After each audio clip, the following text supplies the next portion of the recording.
देखिए, मनुष्य की आत्मा और उसके हृदय के लिए एक युद्ध चल रहा है। ये कोई राजनैतिक युद्ध नहीं है। बहुत सारे लोग सोचते हैं कि ये राजनैतिक युद्ध है। ये कोई शारीरिक युद्ध भी नहीं है, बल्कि ये तो आत्मिक युद्ध है।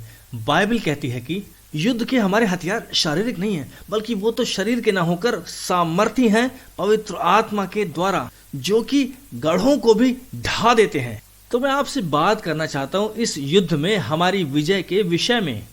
देखिए, हम जिस युद्ध में हैं वो आत्मिक युद्ध है और ये युद्ध शैतान के विरोध में है। बाइबल ये कहती है कि शैतान एक गरजने वाले सिंह के समान है, लेकिन मैं आपको एक अच्छी खबर बताना चाहता हूँ।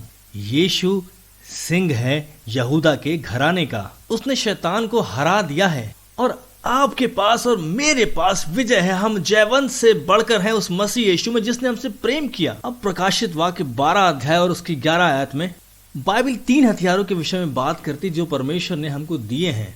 उन्होंने उस पर विजय पाई और यहाँ वो शैतान के विषय में बोल रहा है मेमने के लहू के द्वारा, और ये क्रूस है। देखिए, हमारी विजय इसमें नहीं कि हम क्या कर सकते हैं, बल्कि ये तो उसमें है जो यीशु ने पहले ही कर दिया है। जब वो उस क्रूस पे मर गया और उसने अपना लहू बहाया, तो उसने आपके लिए और मेरे लिए विजय को प्रदान कर दिया है। ये उसके द्वारा है जो पहले ही मसीह ने कर दिया है, जिससे हम और आप विजयी हैं। जब हम उसको गले लगा लेते हैं, उसकी क्षमा को, उसके छुटकारे को, उसके क्रूस पर बहाए हुए लहू के कारण, मैं आपको बताना चाहता हूं, हमें शैतान पर विजय प्राप्त हुई है। और फिर दूसरी बात है, वो कहता है उनकी गवाही के वचन के कारण।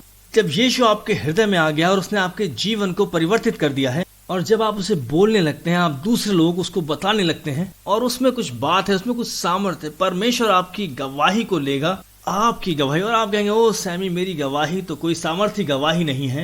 मैं आपको बताना चाहता हूँ, अगर यीशु ने आपके जीवन को परिवर्तित किया, अगर यीशु ने आपके पापों को माफ किया है, तो आपकी गवाही एक सामर्थ्य गवाही है।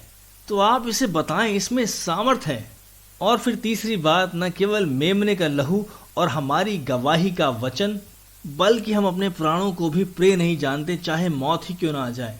तो जब हम अपने जीवन को परमेश्वर को समर्पित करते हैं, तो हमारे जीवन एक सामर्थ्य परमेश्वर के हाथ में एक ताकतवर हथियार बन जाते हैं। तो स्वयं को परमेश्वर के हाथों में समर्पित करते हैं। देखिए, बाइबल 2 कुरिन्थियों उसके 10 अध्याय में कहती है हमारे युद्ध के हथियार शारीरिक नहीं है, बल्कि वो तो पवित्र आत्मा के द्वारा सामर्थ्य पाए हुए हैं, जो गढ़ों को भी ढा देते हैं। हम उन आत्मिक गढ़ों को ढा सकते हैं और हम विजयी हो सकते हैं। हम परमेश्वर को महान कार्य करते हुए देख सकते हैं यदि हम केवल उसे गले लगा लें जो यीशु ने सलीब पर किया, यदि हम उसको बोलने के लिए तैयार हैं जो उसने हमारे हृदय में किया, और अपने आप को पूरी तरीके से उसको समर्पित कर दें। ये कितना सामर्थी हथियार है। परमेश्वर ने आपको हथियार दिए हैं जो आपको जयवंत से बढ़कर बनाएंगे।